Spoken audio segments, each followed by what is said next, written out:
September 20ஆம் தேதி நான் இந்த கோயிலுக்கு ஞாயிற்றுக்கிழமை 6 மணிக்கு என் குடும்பத்தோடு வந்து இங்கே திரு எண்ணெய் திருத்தீர்த்தம் வாங்கி சென்றேன். அந்த எண்ணெயை மலையடிப்பட்டி வீட்டில் வைத்திருந்தேன். அப்பொழுது எண்ணெய் பொழிவு இல்லை. அடுத்து என் மகன் சின்ன மகன் படிப்பிற்காக பெரம்பலூர் சிறுவாச்சூரில் வாடகை வீடு எடுத்து அங்கு முதன்முறையாக அந்த திரு எண்ணெய் திருத்தீர்த்தத்தை பைபிள் 3 மட்டும் எடுத்து கொண்டு போய் அந்த வீட்டுக்குள்ளே நுழைஞ்சேன். அப்போது ஜெபம் பண்ணி அவங்க கூட இல்லை, நானும் என் கணவரும் இன்னொரு குடும்பத்தாரும் சேர்ந்து ஜெபித்து விட்டு அந்த வச்சுட்டு வந்தேன்.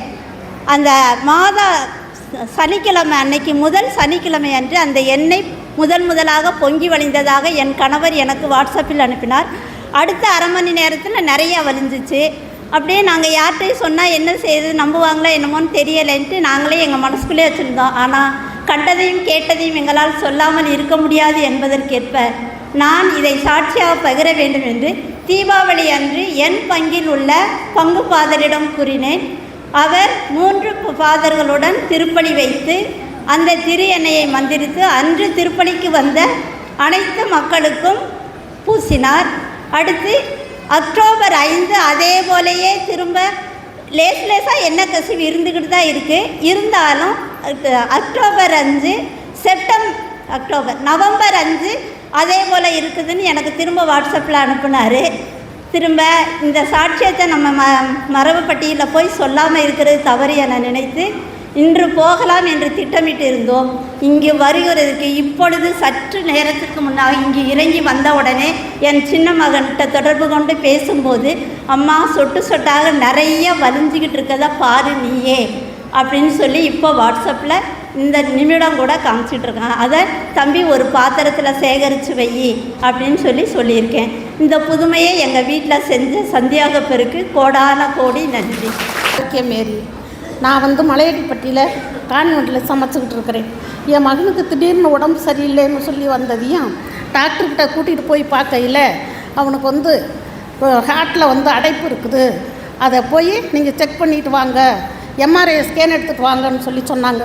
நான் என்ன செய்யறதுன்னு தெரியாமல் என் மனசில் ரொம்ப வேதனையோடு இருந்தேன். அப்போ இந்த டீச்சர் வீட்டில் இருந்து இந்த எண்ணெய் புதுமையாக வழங்கியதை கேள்விப்பட்டதை தெரிஞ்சு நான் போய் கேட்கும்போது இவங்க சொன்னாங்க, அம்மா உங்களுக்கு நான் தர்றேன், ஆனால் நல்லா இருப்பான், நீ போய் சாட்சி சொல்லணும்னு சொல்லி கொடுத்தாங்க. கண்டிப்பாக சொல்கிறேன் டீச்சர் அப்படின்னு சொல்லிட்டு கொண்டுக்கிட்டு போய் அந்த எண்ணெயை தடவிட்டு போய் ஸ்கேன் எடுத்து பார்க்கும்போது ஹார்ட்டில் எந்த பிரச்சனையும் இல்லை, கொஞ்சம் சளி இருக்குது, சந்தியா அப்படி கொஞ்சம் சளி தான் இருக்குது, அவனுக்கு சரியாக போயிடும்னு சொல்லி டாக்டர் சொன்னாங்க. இன்றைக்கி நல்லா இருக்கிறான், கொஞ்சம் சளி இருக்குது, அவனுக்கு பூர்ண குணமடையணும்னு அனைத்து மக்களும் இந்த சந்தியாபுர வழியாக மன்றாடுங்க. என் பிள்ளைகளுக்கு நல்ல சுகத்தை கொடுக்க சொல்லி. எனக்கு 1.5 மாதமாட்டு காய்ச்சல் இருக்குது. ஹாஸ்பிட்டலில் போனப்போ சொன்னாங்க ப்ளட் டெஸ்ட் எடுக்கன்னு. ப்ளட் டெஸ்ட்டில் டைஃபாய்டு காய்ச்சல்னு சொன்னாங்க. அது தீர்ந்த பிறகு கழுத்துக்கு கிட்ட நீர் வந்தது.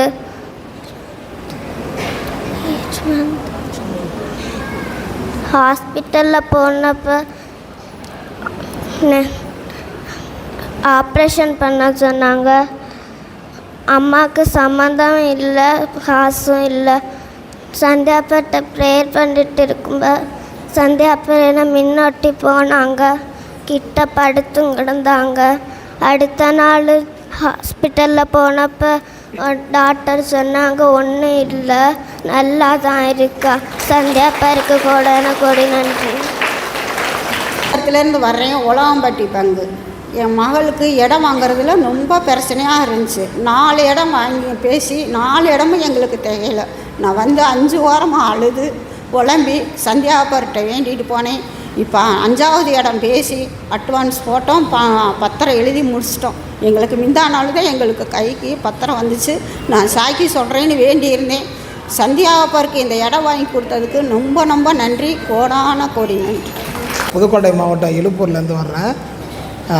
என் மகளுக்கு திருமணம் வேண்டி இந்த சந்தியாபுரம் வாசலில் வேண்டிக்கிட்டு போனேன்.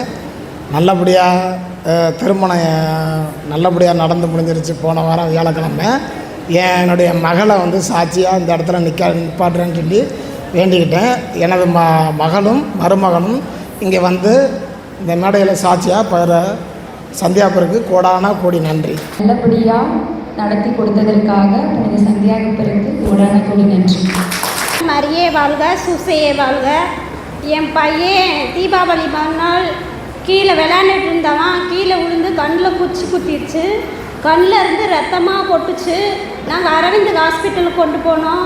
அங்கே போய் சொன்னாங்க, இங்கே பார்க்க முடியாது, மதுரையில் ஆப்ரேஷன் பண்ணணும் அப்படின்னு சொல்லிட்டாங்க. நான் சந்தியாப்பட்ட ப்ரேயர் பண்ணியிருந்தேன், என் குழந்தைக்கு கண்ணு நல்லா இருக்கணும், நான் சாட்சியாக வந்து நிற்கிறேப்பான்னு ப்ரேயர் பண்ணியிருந்தேன். அங்கே போய் டாக்டர் கண்ணை செக் பண்ணிவிட்டு கண்ணுக்கு வெளியே தான் காயம் பட்டிருக்குப்பா, நீங்கள் பயப்பட தேவையில்ல, ஒரு ஸ்கேன் மட்டும் எடுத்து காமிங்கப்பா அப்படின்னு சொன்னாங்க. நாங்கள் ஸ்கேன் எடுத்து கொண்டு போய் காமிச்சோம். ஸ்கேன் ரிப்போர்ட்டில் எல்லாமே நார்மல்னு வந்துருச்சு. என் குழந்தைக்கு நல்ல சுகத்தை கொடுத்த சந்தியாப்பருக்கு கோடான கோடி நன்றி. புகழ் இயேசுவுக்கு நன்றி. மரியே வாழ்க. எங்கள் பேர் அம்ரோஸ். நான் வந்து உலகம்பட்டி பங்குலேருந்து வரேன். எங்கள் அம்மாவுக்கு 3-4 நாளாக வந்து காய்ச்சல் தொடர்ந்து இருந்துச்சு. அந்த காய்ச்சல் மட்டும் சரியாச்சுன்னா உங்களுக்கு வந்து சாட்சியாக வந்து சொல்கிறேன்னு சந்தியாப்பட்ட வேண்டியிருந்தேன். அதுக்கு சாட்சியாக வந்து சொல்லியிருக்கேன். இயேசுவுக்கு நன்றி.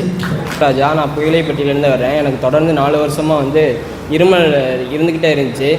நான் ஒரு வேளை டிபியாக இருக்குமா அப்படின்னு நினச்சி ரொம்ப பயந்துட்டேன். போன வாரம் வரைக்கும், வியாழக்கிழமை வரைக்கும் தொடர்ந்து இருமல் வந்துக்கிட்டே இருந்துச்சு. அடுத்த வாரத்துக்குள்ளே எனக்கு இருமல் சரியாயிடுச்சுன்னா நான் சாத்தியாக வந்து நிற்கிறேன் அப்படின்னு சொல்லி புனித சந்தியாப்பட்ட வேண்டிக்கிட்டேன். இன்றைக்கி எனக்கு ரொம்ப சுத்தமாக அதுலேருந்து எனக்கு இருமல் வரதில்லை. சந்தியாப்பருக்கு கோடான கோடி நன்றி. அவினாங்கனி தாஸ். நான் மார்மல்லேருந்து வர்றேன். என் மகன் 2 பேருக்கும் டைபாய்டு காய்ச்சல் விடாமல் இருந்துச்சு. சந்தியாப்பட்ட வேண்டிக்கிட்டேன், டைபாய்டு காய்ச்சல் விட்டுருச்சு. சந்தியாப்பருக்கு கோடான நன்றி.